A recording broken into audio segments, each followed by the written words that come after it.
He's being kind, so I don't have to walk back there. Thank you, Jay. All right. Welcome back, everybody. We're going to continue on in Found in Translation. And this week is going to be a little less structured than what I have been doing for two reasons. First of all, we're going to carry on getting new tools. But before we do that, I want to get as familiar as we can be with Logos, because from here on out, I'm going to assume that we all know how to use it, and we've had 1 week to look at it together. So we're going to take an extra week here to just kind of continue getting familiar with it, practicing using it, so we can all be comfortable with it. I'm curious, did anybody go and try it at home? Mitchell? I did, but you already did. I've been using it for years. Yeah. Okay. Well, that's fine. Well, we'll look at it again today. So, and the other reason that it's a little less structured is because my personal life has been nuts the last week and a half or so. If anyone is not up to speed, in the span of, in the same day, I broke my foot, and Mandy was in. Hey, Justin, was in a car accident.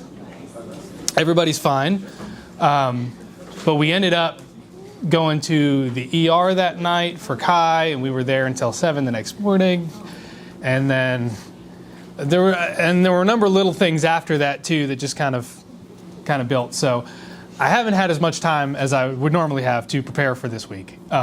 So for those two reasons, it's going to be a little bit less structured than usual, but I think it'll still be really good. So here's a reminder of the 4 tools that we have so far for expanding what I'm calling our biblical encyclopedias.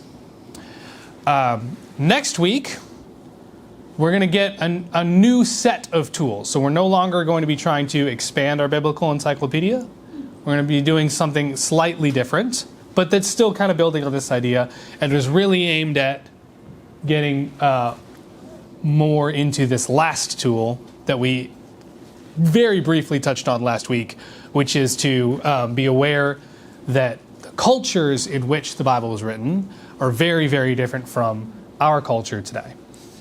My favorite little explanation of what culture is there's a story where you've got these 2 young fish swimming along, and they're having a conversation, and an older fish swims by and goes, "Afternoon, fellas, how's the water?" And they go, "What?" And they keep on swimming, and one of them looks at the other and goes, "What's water?"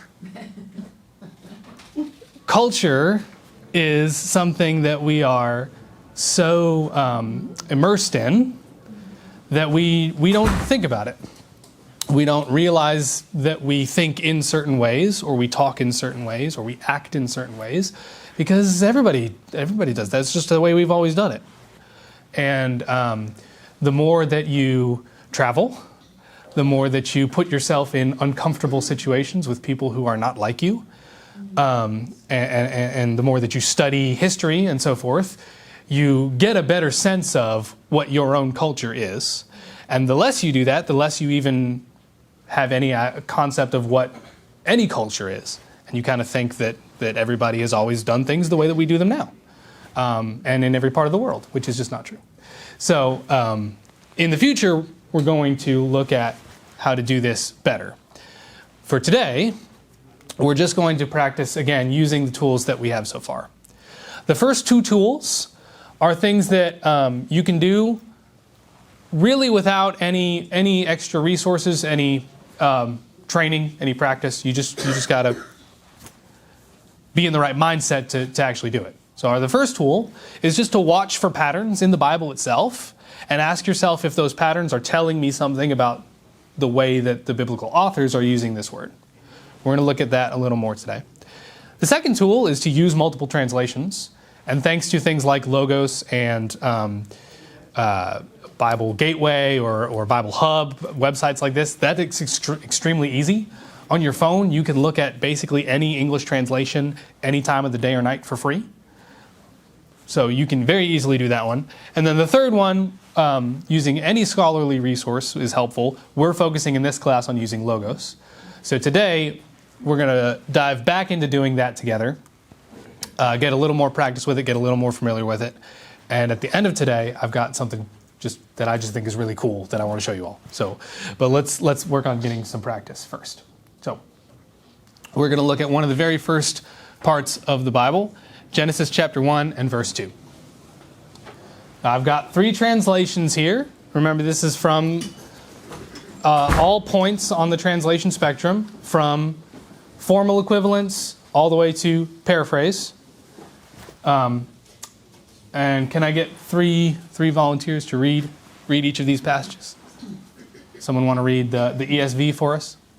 The earth was without form and void, and darkness was over the face of the deep, and the Spirit of God was hovering over the face of the waters. Thank you. And the thought for thought equivalent, the New Living Translation? The earth was formless and empty, and darkness covered the deep waters, and the Spirit of God was hovering over the surface of the waters. Okay. And Message, or paraphrase? The earth was a soup of nothingness, a bottomless emptiness, an inky blackness. God's Spirit brooded like a bird over the watery abyss. Okay. Thank you.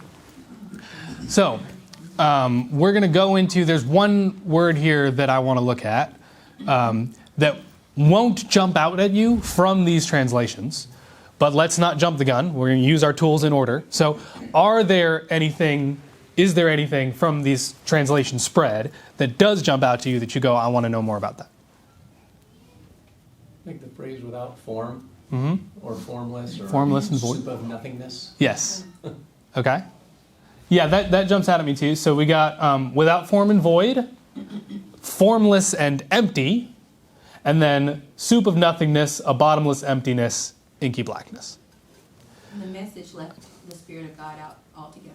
God's Spirit, brooded. God's Spirit, Oh, there it is. goodness. Yeah, it's not capitalized.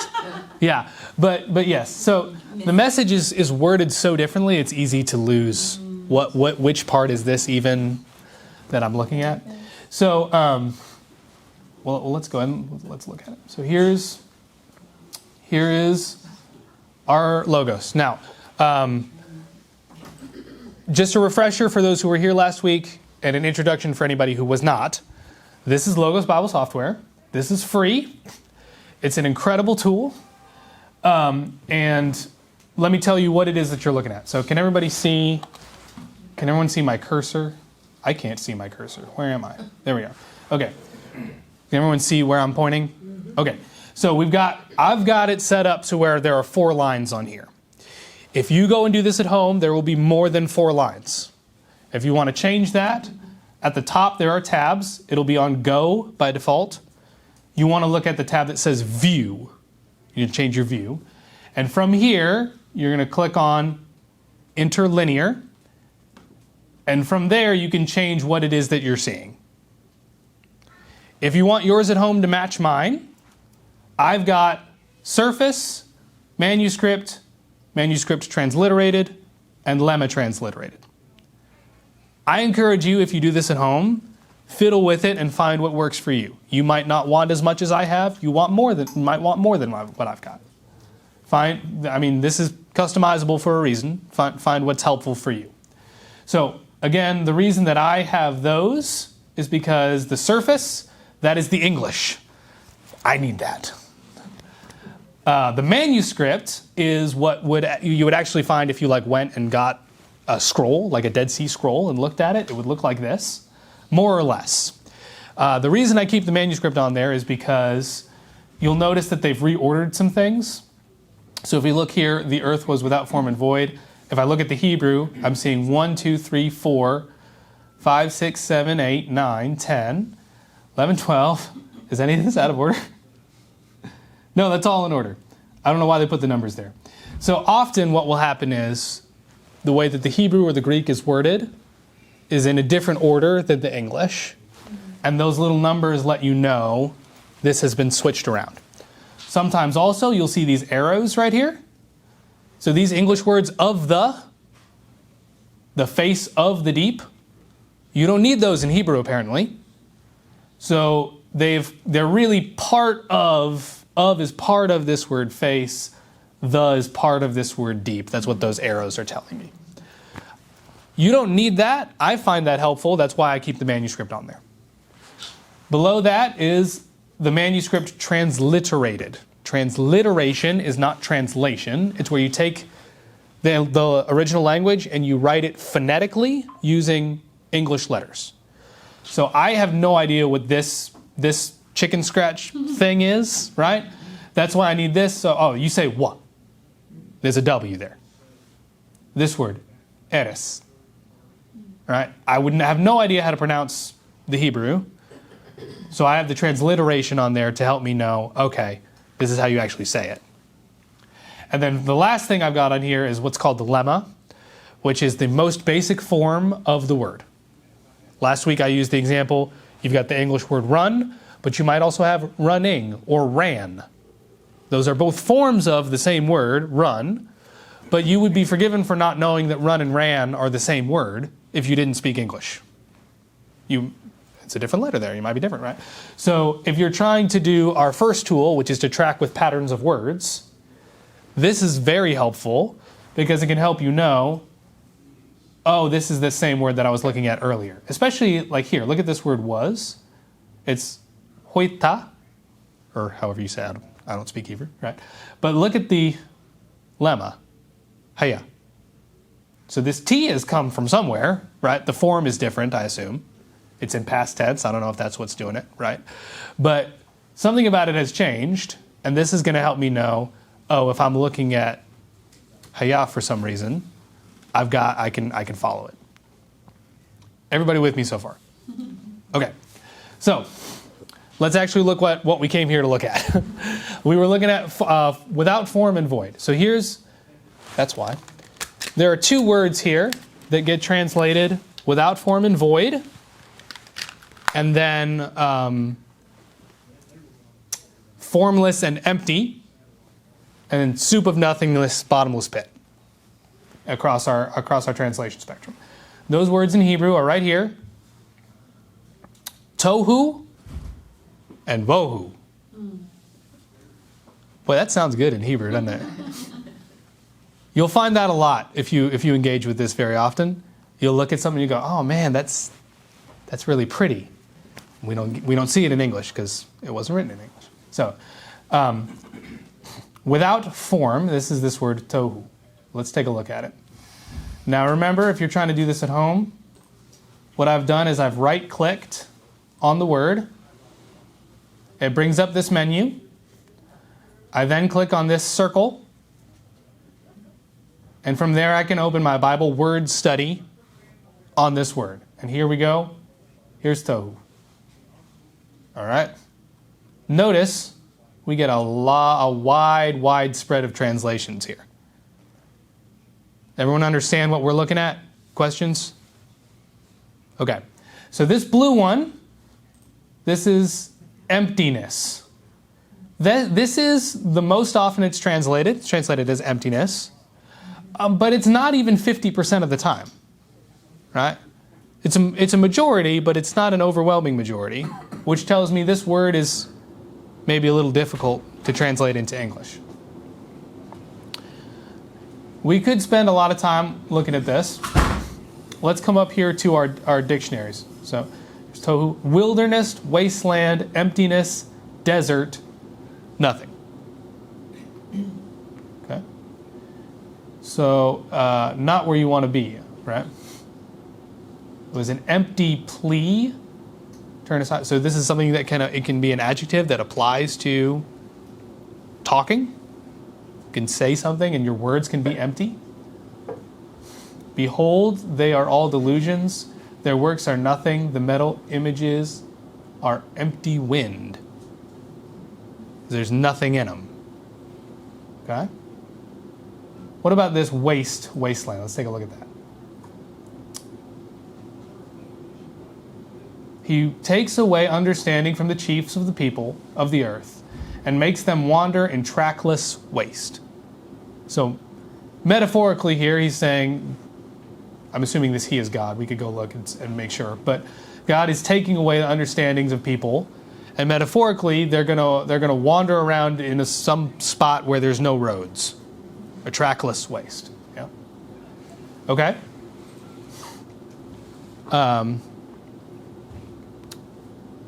Let's do our fourth tool a little bit here. So remember, we're going to focus on the idea that culture is very different.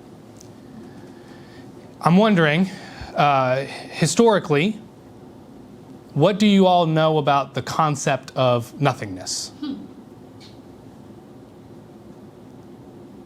You laughed. Do you know something? Or are you just I just thought it was funny. curious? Okay. Okay. So I'm not an expert, but I know that our modern concept of no thing, nothing, is not ancient. I believe Greek philosophers popularized the idea that there could be literally nothing. And if you think about it, it is a weird concept. Nowhere in our experience is there truly nothing. Not even the void of space is completely empty. And even that is space. You can move through it, right? If you think of space as a thing, or time as a thing, the idea of nothing is really hard to get your head around. And for a lot of human history, we didn't even try. So when you wanted to talk about pre-creation, the time before God brought the world into existence, you didn't talk about nothingness. What you talked about was, yeah, it was like a big empty desert. There was nothing there. Right? Okay. So that's without form. That's how it was nothing. There was nothing. Or in their imagination, right? It was a big empty space. Okay? And void, let's take a look at that. This is vohu, or bohu. This word only shows up 3 times. This is a lot easier. Okay? 2 times it's void, 1 time it's emptiness in the ESV. Raise your hand if you've used the word void in the last week. Jay, you don't count. It's not a common word in our vocabulary. I have to void a check. Okay, sure. Yeah. But not to talk about this drawer is void, right? We just don't use it that way anymore. So in this sense, I like the NLT better because they use a word that I would use. The earth was formless and empty. That's what they mean by void. There was nothing in it. Okay? Was there an it? There was nothing. Right. Now we're getting into a question that wouldn't have occurred to the author of Genesis. I think once the question does occur, the answer is yeah, of course. Right? But before then, you didn't think to ask that. Yeah. Okay. Well, and don't forget it says the earth. Right. So you're talking Okay. about something being there. Right. It's just, it is formless. The It air. is. Yeah. But, well, What does the earth translate to? Let's take a look. Notice in the previous verse, the heavens and the earth, Shemayim and Eretz, and then the Eretz. It's the same word. Okay? Let's take a look at it. Close these tabs. Earth. 2,493 times this word shows up in the Old Testament. We got our work cut out for us if we really, really want to dig into this word. I don't think we need to. We kind of did this last week with the Greek word ge. If you all remember, we looked at that in depth and we saw that it meant earth as in like our realm, what we would call the planet. But it also meant like dirt. And it also meant things like a territory on a map or a city. You could say the Ge of Judah or the Ge of Bethlehem, which is not how we use the word earth or land even really. We might say the land of France, right? But probably not. So this word I'm going to guess is very similar. Let's take a look at it. more than 50% of the time is translated as land. For these, the coastline peoples spread in their lands, each of them their own language. These are the sons of Ham by their clans, their languages, their lands. So this is the same border on a map idea we saw with Ge. Right? I will multiply your offspring as the stars of heaven, and will give your offspring all these lands, and in your offspring all the nations of the earth shall be blessed.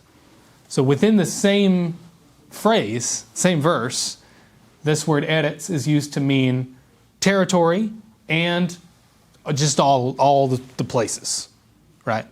All the places where humans go, the earth. Are we good with this? Or we want to keep digging into it? Okay. So, all of that's very interesting.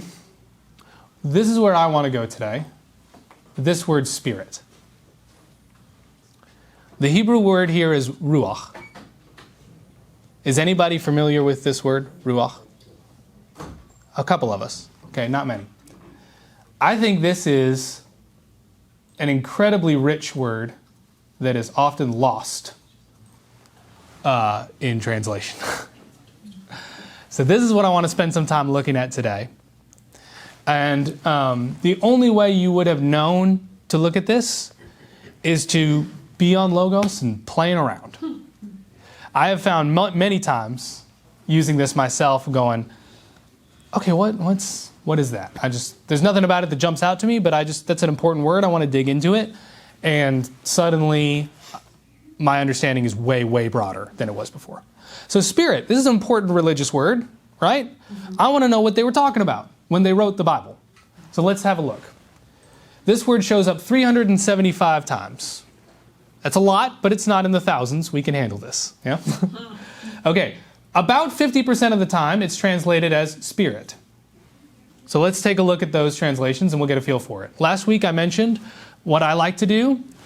I like to, where this highlighted word shows up in the example verse, I like to substitute the original word, and that kind of helps me build out a profile for it. If that's too confusing for you, you don't have to do that, but I'm going to do it today. Do you have a question, Mitchell? Yeah, remind me, because I forget. Do those metrics count just the Hebrew, or is that also the Greek equivalent? This is the word ruach, specifically. So when they count anything in the New No. Testament? If I typed in the word spirit, it would show me both testaments, and it would show me every word that gets translated as spirit. So you can go both ways. Yeah. But right now I'm interested in looking at this Hebrew word and unpacking what it is. So, the earth was without form and void. This is the verse that we're in. And darkness was over the face of the deep, and the Ruach of God was hovering over the face of the waters. So in the morning, his Ruach was troubled, and he sent and called for the magicians of Egypt and all its wise men. Pharaoh told them his dreams, but there were none of them that would interpret the dream for Pharaoh. So y'all remember the story of Joseph. Pharaoh has these two crazy dreams about cows and corn, and he wakes up and it says his Ruach was troubled. If I were writing this, if God had inspired me, I probably would have said he was freaked out. Right? Okay. And Pharaoh said to his servants, "Can we find a man like this, in whom is the Ruach of God?" That's what I would expect with the word spirit, right? This is how I expect it to be used. Okay? Check this one out, though. When they told him all the words of Joseph, which he had said to them, and when he saw the wagons and Joseph had sent to carry him, the Ruach of their father Jacob revived. So Jacob he's all depressed because his two favorite kids are gone. Dad of the year, Jacob. We can spend a lot of time on that. But they come back to get him, and his Ruach revives. He gets a second wind. Yeah? Okay. So that's about 50% of the time we see this, where it's talking about what I would maybe call the personal presence of God, right?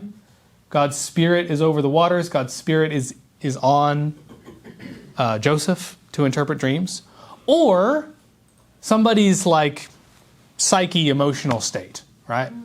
My Ruach is troubled. My Ruach revives, right? Okay. So even that is kind of two different things, but those are both translated as spirit.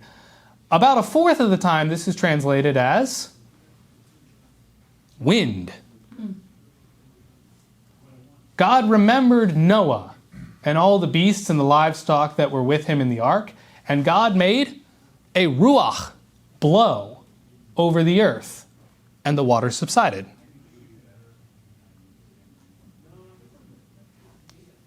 Okay. Where is it?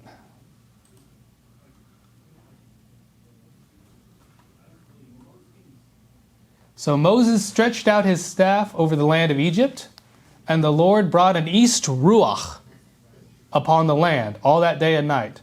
When it was morning, the east ruach had brought locusts. My favorite one, right here. Moses stretched out his hand over the sea, and the Lord drove the sea back, not by magic, but by a strong east ruach all night, and made the sea dry land, and the waters were divided. When y'all think of the Exodus and God splitting the waters for them to walk through on dry ground, typically what I picture is this like Moana, like water just moves, right? But that's not what it says. It says there was a strong wind that blew through and pushed the water back. All night.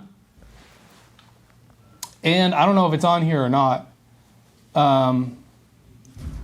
but after they cross through, they sing a song about what just happened. And in the song, what they say is, God blew the water back with the blast of his nostrils.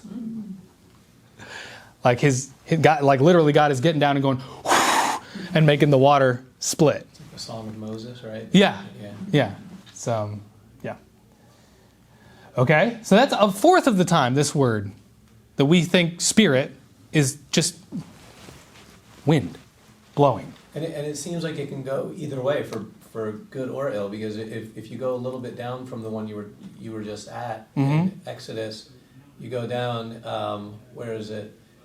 Proverbs 11:29. Whoever troubles his own household will inherit the ruach, and the fool will be servant to the wise of heart. So their ruach is actually posed as a negative thing. Yeah. Interesting. Whoever troubles his own household will. I would have translated this one spirit. Right. Like you'll get the mindset of your parents, I think is what they're getting at there. I almost, whoever troubles his own household will inherit a negative essence. Yeah. Right?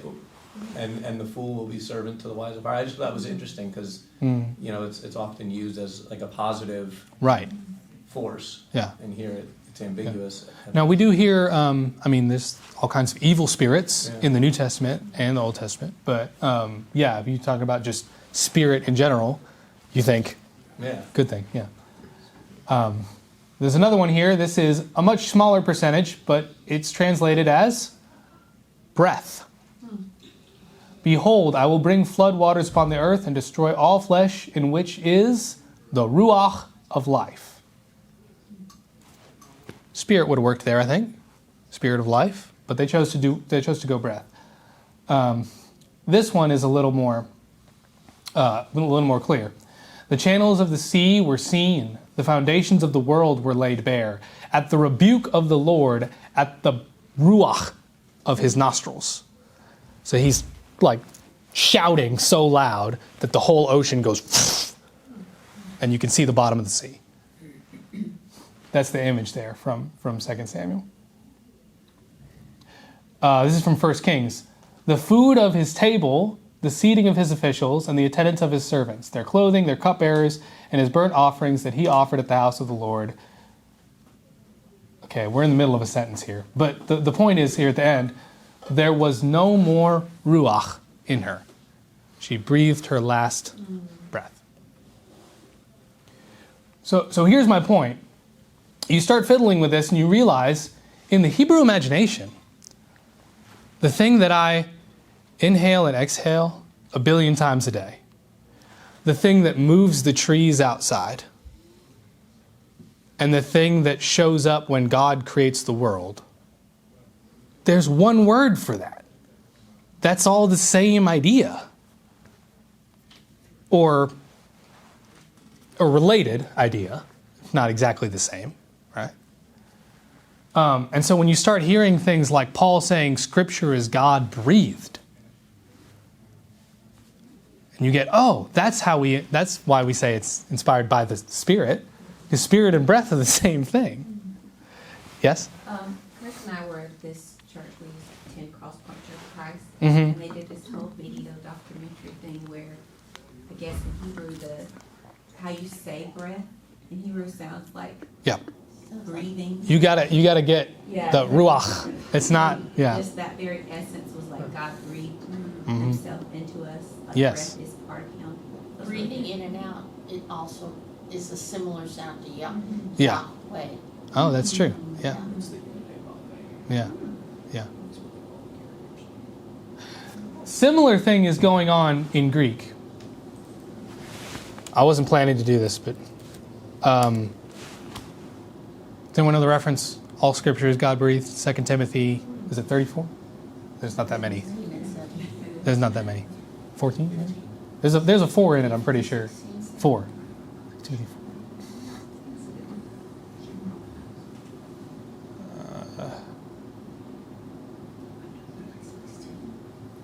Huh? 3:16. No 4s. I was way off. Yeah, you're good. 3:16. There you go. 16. Yeah. So all Scripture is breathed out by God. Here's the word breathed. And notice also our arrows. Out by God is all part of this. It's one word in Greek that we need 4 words for in English. Yeah. So let's take a look at it. Theonoustos is how you say this. Shows up exactly one time. And that's because it's a compound word that Paul made up. It's 2 words. Theo, anybody know that one? God. And pneumos. Anybody know that one? It's spirit. Yeah. Let me see if I can find... Oh boy. I should have prepared this. Think of a reference where they talk about a spirit. What about beginning of the Sermon on the Mount? Unless it is the Yeah. Spirit. Matthew 5. You can also do Acts 2 where the Spirit. Where the spirit comes. Yeah. Here it is. Pneumati. Spirit. Yeah. Ooh. Does anybody know? I'm going on a hunch here. Does anybody know the reference for when Jesus raises the little girl? He says she's asleep and goes upstairs and, huh? He knows. Talitha Kumi. Yeah, but what is the? Where is it? A lot of stuff back here. It's just really quiet. Where is that? Do you know? I'm trying to get a breathe and see if breathe is. Well, let's click on it and find out. It's probably, Yeah. So here is the pneuma. Okay. Y'all see it? So this word pneuma is the word that Paul smashes together with theo to get God breathed. 374 out of 379 times in the New Testament it's translated spirit, but 3 times it's translated breath. And then the lawless ones will be revealed, and the Lord will kill with His breath all the days of the breath of life. And twice it's translated wind. Do y'all think about wind and breath when you use the word spirit? I didn't before I found this. But now, I mean, in both the Hebrew and the Greek, they've got these ideas are linked up somehow. Okay, I heard the first bell already, so can I show you all something cool as we end? Okay. So if you were here 2 or 3 weeks ago now, we were developing our first tool. And we looked at these passages out of Genesis first and then out of Judges, where we were tracking the idea of God seeing, right? God saw everything that he had made. Behold, it was good. The serpent says, your eyes will be opened. The woman saw that the tree was a delight to the eyes. And we said that seeing is not just seeing, but it's seeing and evaluating. God doesn't just see his creation, but he sees that it is good. The serpent says, when your eyes are opened, that is when you're going to know the difference between good and evil. And when she sees the fruit, she sees it is good. Now, she's wrong. Now, maybe it was tasty, if that's what she meant. But like, in terms of morally speaking, God said, don't eat it. She ignored him and did. So when God is seeing, listen to that. When a human being is seeing, take a step back. Yeah, things are about to get ugly. And we tracked that through Judges too, right? The Israelites continue to do evil in the sight of the Lord. Samson decides to do what is right in his own eyes. Everyone did what was right in their own eyes. There was no king. Okay? And then the last one we looked at was from 1 Samuel, when David and Saul come back from killing Goliath. The ladies come out and sing this song about how awesome David is and how okay Saul is. And it ticks Saul off.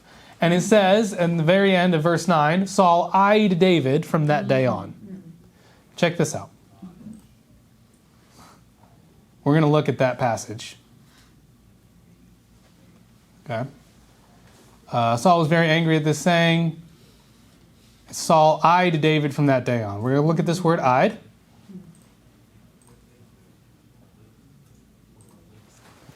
Y'all notice anything?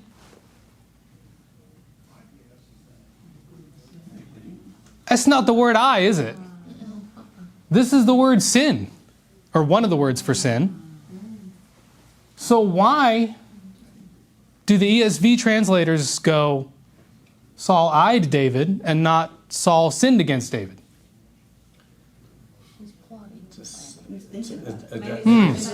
Difference, a sin of the heart, differentiating a sin of the heart versus a physical sin. What is, if you all wanted to dig deeper into this and figure this out, what would be your next step? Seems like it starts with the eyes. It reminds me of that song, Be Careful Little Eyes What You See. Yeah. But how did they get there? My instinct was to go, okay, so the ESV people are tripping. Let's see what NIV says, right? Because maybe they just threw something out there. So here's the NIV. From that time on, Saul kept a close eye on David. KJV. Don't let me down, King James. What do you say? Oh boy. Let's turn my interlinear off. We don't need that for King James. Saul eyed David from that day forward. Okay, New Living Translation. You're not in the formal equivalence range. What do you say? So from that time on, Saul kept a jealous eye on David. So all of our translators are going with the eye or seeing route here, but it's not the word eye. What's going on? Derek, if I looked at you and I said, I'm keeping my eye on you. Now, if you're my boss, you should be keeping an eye on me. It doesn't necessarily imply that you're doing something wrong. It might be implying that I'm doing something wrong. That's what I'm saying. Okay. But I'm prejudiced when I'm looking at you. Okay. Yeah. It's So an evaluation. Right. So It's capturing the heart. It's seeing in the same way that seeing the fruit was good. But being wrong. okay, but that's not what it says. Are you with me? Like I understand what you all are saying, but literally it says Saul alone. So I've played with this enough to know that the word "I" is actually on the screen right now in Hebrew. It's up here. This saying displeased him. What this actually says in Hebrew is the saying was bad in his eyes. So if we look at this, here is the Hebrew word for eye. And I don't speak Hebrew, but you don't have to see what's going on here between awon and ayin. When I see that in English, I know what to call it. That's a pun. And there's barely any difference between those two words in Hebrew. And so there's more going on here that I want to unpack or dig into. But the long and short of it is, there's something going on here in Hebrew where our translators know, yeah, they're using the word sin here as a play on words to show that Saul was looking at David in a way that he should not have been looking at David.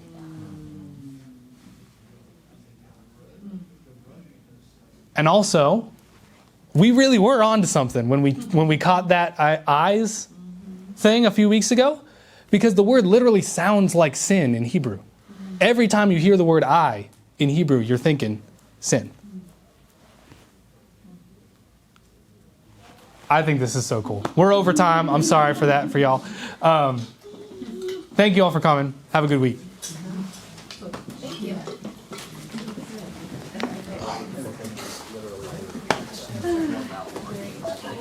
Thank you.